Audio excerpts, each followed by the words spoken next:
but I had to develop my own aggression, really, like quite a bit. So my first deployment I'll do a quick little war story. My first deployment in Kandahar, I was still attached to the rifle squad, and we hit a target, and it was night. There were like confirmed. There were confirmed enemy on target. This was like an enemy compound. It wasn't really an unknown. Like we knew the dudes we were looking for were there. We'd seen them going there, so we knew they were there. And we were going in, but we did an infill, pretty good size infill. So they didn't hear us coming in or anything like that. It was still silent going in.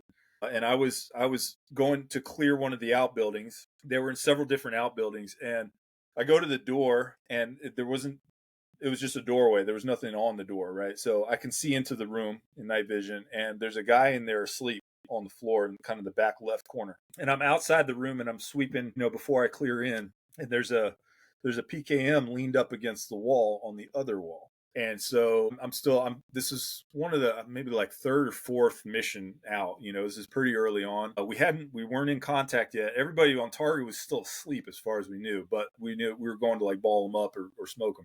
And so it hadn't kicked off yet, but I'm still very new and like adapting to the whole environment and everything. So what I have in my head is a lot of the training, the freaking like 1,000 ROE briefs and this and that and the other. And so I'm looking in there, see this dude sleeping on the floor, and in my little checklist brain, I'm like, okay, so he's not actively engaging me right now. Like I'm gonna go take him down.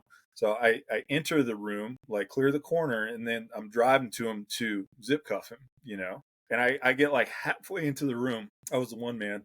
I get like halfway into the room, and my squad leader comes blasting past, like throws me into the wall and comes blasting past me and just like stomps the dude's face. The guy's just sleeping there like that. He just stomps the dude's face, then freaking like football punts him. And for a second, I'm just kind of standing there watching, like, what the fuck is going on?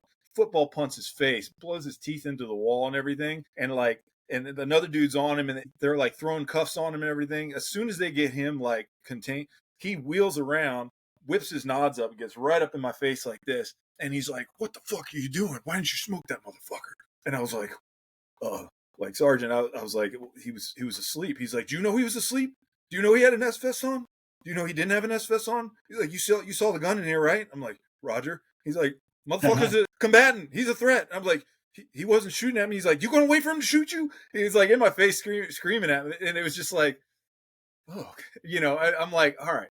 Like I have to take this up a notch. I'm trying to do things very procedurally, and so there was like a learning curve like that. Like my first deployment, especially where I was getting into it, like I had to like ramp that up and kind of learn the proper settings for those dynamics. You get new guy settings and like deployment settings and things like that. So yeah, it's things like that where I had a maturity level at that point that like allowed me to do that fairly well. Whereas when I was 18, if I was in that same kind of mode at Buds, if I'd gone all the way through that, I don't know how well, how like instinctive, or simple a lot of those things would have been. All right, folks, we got a banger today. We got my man Joel Trumbull, straight from 3rd Ranger Bat. But trust me on this one, boys. When you see this roundabout parachute style entry into Ranger Bat, you're going to be like, God damn. All right, man, listen, it's Jake Zweig coming at you live and direct. I need y'all to check out my channel because YouTube got me on shadow banned again. Seems like every time July rolls around, they find a reason to put me in the clinker. So make sure you guys check in on my videos. We're still dropping them on schedule, usually Saturday, Tuesday, Thursday. Obviously, you guys know we got Discord live on Wednesday night. We also got Army recruiting on Thursday night. We're recruiting for the Navy now also. So you know my story, United States Naval Academy grad, ship driver, Navy SEAL, college football coach, mentors of some of the world's finest, man. We just trying to make greatness every day. We build champions for life. It's not a motto. It is a lifestyle. Joel, thank you so much for coming on, brother. Man, this is going to be a good one. I mean, you got some big shoes to fill, but your story is so different and unique, man. I think it's just gonna resonate with a bunch of people. Thank you for coming on. Yeah, man, it's gonna be fun. Thanks for having me on. Awesome, brother. So look, man, where did you grow up? I grew up in Virginia, Richmond, Virginia. I grew up my background is, both of my parents are teachers. So my background is very like nerdy. I grew up kind of suburban, middle class. My dad taught at a private school. He was a teacher at a like kind of exclusive private school in Richmond. So I grew up in like the Schwanky area of town, but my dad was a teacher and he was the sole breadwinner in the family, you know what I mean? So everybody around us was like pretty upper crust, and we were bottom of the barrel a little bit. But yeah, just an academic, like kind of preppy suburban upbringing. I was homeschooled. I have four sisters, and so he taught at a school. My mom had been a teacher, but she homeschooled us. So I was homeschooled all the way through. Never went to school. Okay. Finished up high school when I was like right after I turned 16. I was just 17, and I had wanted, so I was pretty successful in high school and academically and some other stuff. So my parents, Okay. yeah, I'll stop So let's stop right there. I want to dig into this a little bit, Joel. How much time did you spend playing outside as a kid? All the time. All the time. I lived outside. Okay. I was like I was homeschooled, so I was already a weirdo, but man, I lived up in trees. I climbed trees constantly, and we lived like right next to the girls' school where my dad taught. So we got all these high school girls, always walking around there, and I'm like 11, 12 years old, climbing up in a tree with no shirt on and like freaking war paint and stuff. Just being a little savage, and yeah, I had a little reputation, but I was always outside. My parents would let me camp. It was suburban, like kind of, but I always wanted to camp outside. So my parents would let me camp out like in our yard over the summer. I put up a tent and I'd like live outside during the summer when school wasn't in. So Absolutely. as much time as I could be outside, Absolutely. I was out there. Okay. And so when you say you were distinguished as a high school kid, were you playing high school sports or was it mainly academic? No, it was academic. I was, like I said, I'm a pretty big nerd. I did pretty well academically. I did play. I was homeschooled at the time. This is the late 90s. There wasn't a lot of options for homeschoolers to play sports. Where I was, they had an athletic league that was a homeschool league. So we played like little like private Christian schools and stuff primarily. I played basketball in high school. I wanted to play football, but at the time where I was, there was no option to play football if you were a homeschooler. So I know a lot of places now what they do, like if you want to play, a lot of public schools will let homeschool kids like join the teams and stuff, but that wasn't really in place when I was coming up. So I wanted to play football. I ended up playing basketball, which is not I was like decent for, like kind of a lanky white kid, but it was nothing impressive. My sports background was nothing to write home about. Okay. But you did have, would you say you had some grit just from that outdoor, Virginia living, like I'll tell people, like you sleep outside for more than 3 days in a row, you're going to start building grit because it ain't pleasurable. Yeah. You know what I mean? Like people just don't realize what the difference is between sleeping in a bed and sleeping in a tent. Yeah. A lot of that, I would say more so had to do with just like my lifestyle, my interests, a lot more so than the sports. By the time I got into high school sports, that wasn't even really much in the equation because I'd already decided what I wanted to do, that I wanted to go into naval special warfare when I was like 14. I kind of set my heart on that. So I was already gunning, you know what I mean, when I started sports. So okay, so when you were 14, when did 9/11 happen? That would have been 16 when 9/11 went down. So that was a year before I enlisted. A couple years before that, you had already made the decision you were going to go SEALs. Yeah. Okay. So you graduated. You said graduated high school at 16. Yeah. Well, like the week I turned 17 was my graduation. Basically skipped a year. Okay. And then did you ship relatively soon? Not exactly. I was supposed to. I ended up getting injured like a month before I was supposed to ship out. Bad enough that they had to roll my ship date back. I had like about a month of recovery I had to do. So I ended up shipping in January of 2003. So I was still 17 though. I enlisted. I got my parents signed off on it.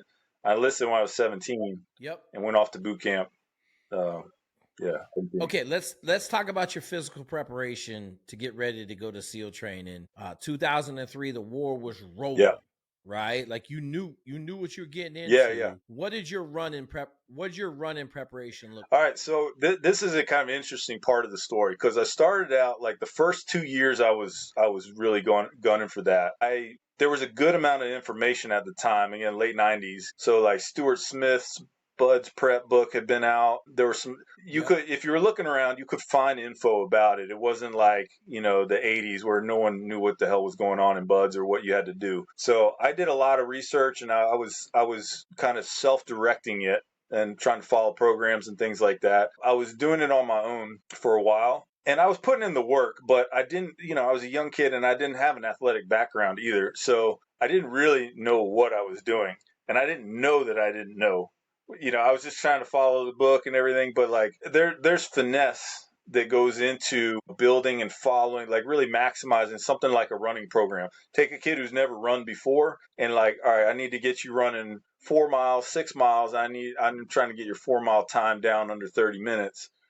There's a technique to that, but like I didn't know what that technique. I'm just following. I'm like, all right, here's my miles. Here's my, and so I have like out of shape cardio, and I'm trying to hit it. And I'm not really pacing myself well. All these things. So I was trying, and I was moderately successful. But when I was 16, there's a dude in Richmond at the time who's now a congressman in Virginia. But at the time, John McGuire, he was running like a fitness program in Richmond that wasn't for prep specifically. It was just like a generic civilian program. But it was he was a SEAL back in the 80s, and he set up this whole program, and it was basically modeled on like, the kind of stuff you do just in a platoon or whatever. So military style. Okay.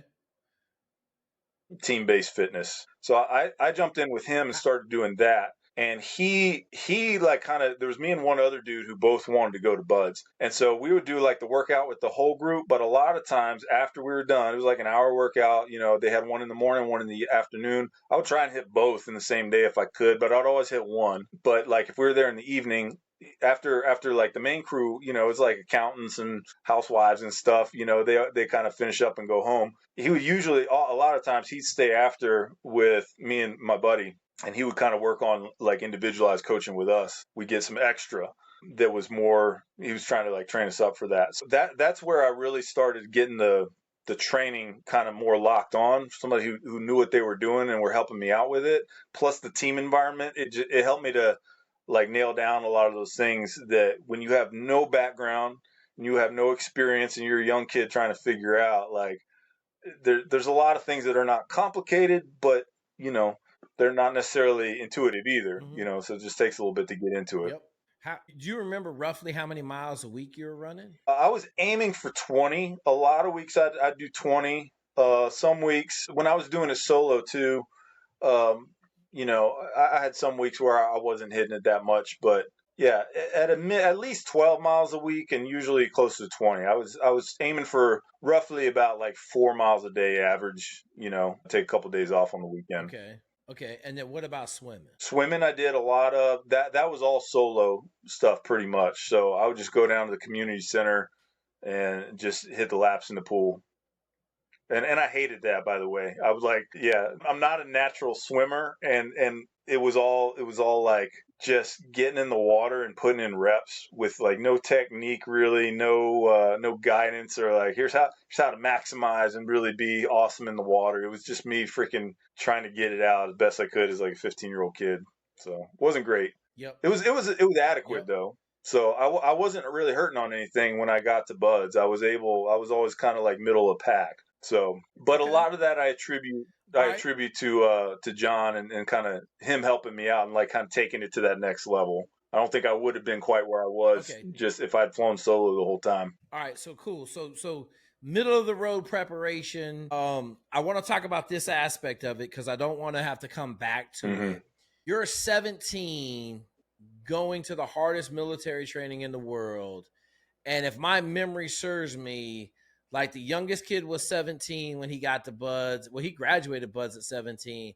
And then DJ Shipley was like 18 when he graduated Bud's. Knowing what you know now, having had that long path of special operations, do you think you were prepared emotionally and mentally to go to that institution? Like were you in a place where you could be successful emotionally and mentally? That's an awesome question. It's actually one I've thought about a lot, kind of retroactively, the older I've gotten and kind of looking back on it.